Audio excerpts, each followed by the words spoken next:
नमस्कार दोस्तों, black hole ब्रह्मांड के सबसे मिस्टीरियस ऑब्जेक्ट्स में से एक हैं, जिनके बारे में हम बहुत कुछ नहीं जानते कि आखिर ये कैसे काम करते हैं, कैसे बिहेव करते हैं, आखिर इनका एग्जिस्टेंस क्यों और कैसे है, आखिर इनके अंदर क्या है। हालांकि 2019 से पहले तक इसे बस हाइपोथेटिकल ही माना गया था और थियोरेटिकली ही इसे प्रूव किया गया था, जब तक कि 2019 में ब्लैक होल की पहली तस्वीर सामने नहीं आ गई। और अब तो हमें एक नहीं, दो ब्लैक होल की रियल इमेज देखने को मिल चुकी हैं। एक M87 गैलेक्सी के सेंटर में मौजूद ब्लैक होल की और दूसरी हमारी अपनी गैलेक्सी के सेंटर में मौजूद ब्लैक होल सजिटेरियस से स्टार की। हालांकि सिर्फ तस्वीरें मिलने से ही इसकी मिस्ट्री सॉल्व नहीं हो सकती। ब्लैक होल की मिस्ट्री को सॉल्व करने का बस एक ही तरीका है कि हम उनमें से किसी एक के अंदर जाकर पता लगाएं, जो कि नामुमकिन है, क्योंकि उनके अंदर हम सेफली एंटर नहीं कर सकते। उनके अंदर जाते ही हमारी चटनी बन जाएगी। लेकिन दोस्तों, वैज्ञानिकों ने हाल में एक ऐसे ब्लैक होल का पता लगा लिया है जिसमें हम बिना पिसे सेफली एंटर कर सकते हैं और उसके रहस्यों को सुलझा सकते हैं। तो आइए जानते हैं वो कौन सा ब्लैक होल है जो हमें बिना नुकसान पहुंचाए अपने अंदर आने की अनुमति दे सकता है। तो दोस्तों, ये दिलचस्प ऑब्जेक्ट यानी कि ब्लैक होल बिग बैंग से लेकर आज तक ब्रह्मांड में एक आवश्यक इंग्रेडिएंट प्रतीत होते हैं। संभवतः इनका हमारी आकाश गंगा में मानव जीवन के निर्माण पर प्रभाव पड़ा है। ब्रह्मांड में डिफरेंट टाइप्स के ब्लैक होल का एक विशाल चिड़ियाघर भरा पड़ा है। वे साइज में भिन्न हो सकते हैं और इलेक्ट्रिकली चार्ज हो सकते हैं, ठीक उसी तरह जैसे इलेक्ट्रॉन या प्रोटॉन परमाणुओं में होते हैं। ब्लैक होल जनरली दो टाइप्स के होते हैं जो हमारे डिस्कशन के लिए रेलिवेंट हैं। पहला जो रोटेट नहीं करता, जो इलेक्ट्रिकली न्यूट्रल होते हैं, यानी कि पॉजिटिवली या नेगेटिवली चार्ज नहीं है और इसका मास हमारे सूर्य के बराबर है। दूसरा एक सुपर मैसिव ब्लैक होल है जिसका मास हमारे सूर्य से लाखों या अरबों गुना ज्यादा है। इन दो टाइप्स के ब्लैक होल के बीच द्रव्यमान के अंतर के अलावा जो चीज उन्हें अलग करती है वो है उनके सेंटर से उनके इवेंट होराइजन की दूरी, जिसे रेडियल डिस्टेंस कहा जाता है। ब्लैक होल का इवेंट होराइजन वह पॉइंट है जहां से वापस लौटना संभव नहीं है। इस पॉइंट से गुजरने वाली कोई भी चीज ब्लैक होल द्वारा निगल ली जाती हैं और हमारे ज्ञात ब्रह्मांड से हमेशा के लिए गायब हो जाती हैं। At event horizon black hole की ग्रेविटी इतनी पावरफुल होती है कि कोई भी मैकेनिकल फोर्स इसे पराजित या प्रतिकार नहीं कर सकता। यहाँ तक कि प्रकाश, जो हमारे ब्रह्मांड में सबसे तेज गति से चलने वाली चीज है, वो भी बच नहीं सकती।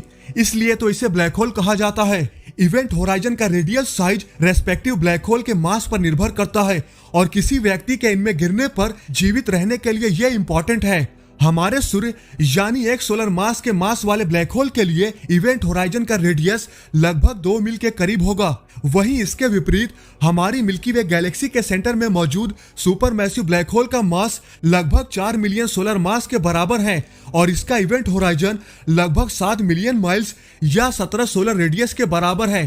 तो अगर देखा जाए तो कोई व्यक्ति किसी स्टेलर साइज के ब्लैक होल में गिरने पर इवेंट होराइजन को पार करने से पहले ब्लैक होल के सेंटर के बहुत करीब पहुंच जाएगा, जबकि ऐसा किसी सुपर मैसिव ब्लैक होल में गिरने पर नहीं होगा।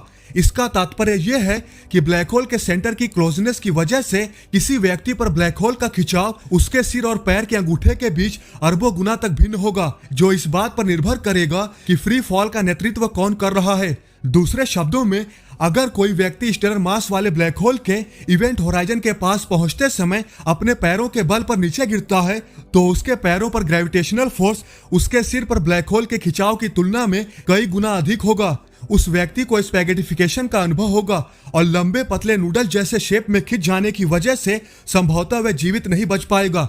वहीं एक सुपर मैसिव ब्लैक होल में गिरने वाला व्यक्ति ग्रेविटेशनल पुल के सेंट्रल सोर्स से बहुत दूर इवेंट होराइजन तक पहुंच जाएगा, जिसका मतलब है कि सिर और पैर के बीच गुरुत्वाकर्षण खिंचाव में अंतर लगभग 0 होगा। तो इस तरह कोई व्यक्ति इवेंट होराइजन से अप्रभावित होकर गुजर जाएगा।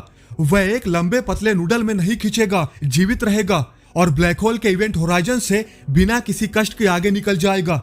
लेकिन यहाँ पर प्रॉब्लम यह है कि ब्रह्मांड में हम जो अधिकांश ब्लैक होल देखते हैं वे मैटर की बहुत ही गर्म डिस्क से घिरे होते हैं, जिनमें ज्यादातर गैस और धूल या तारे और ग्रह जैसे अन्य ऑब्जेक्ट्स होते हैं जो इवेंट होराइजन के बहुत करीब आ जाते हैं और ब्लैक होल में गिर जाते हैं। इस डिस्क को एक्रीशन डिस्क कहा जाता है और ये बहुत गर्म और अशांत होती हैं। ये निश्चित रूप से रहने लायक नहीं है, जिस वजह से यहाँ से ब्लैक होल में यात्रा करना बेहद खतरनाक होगा।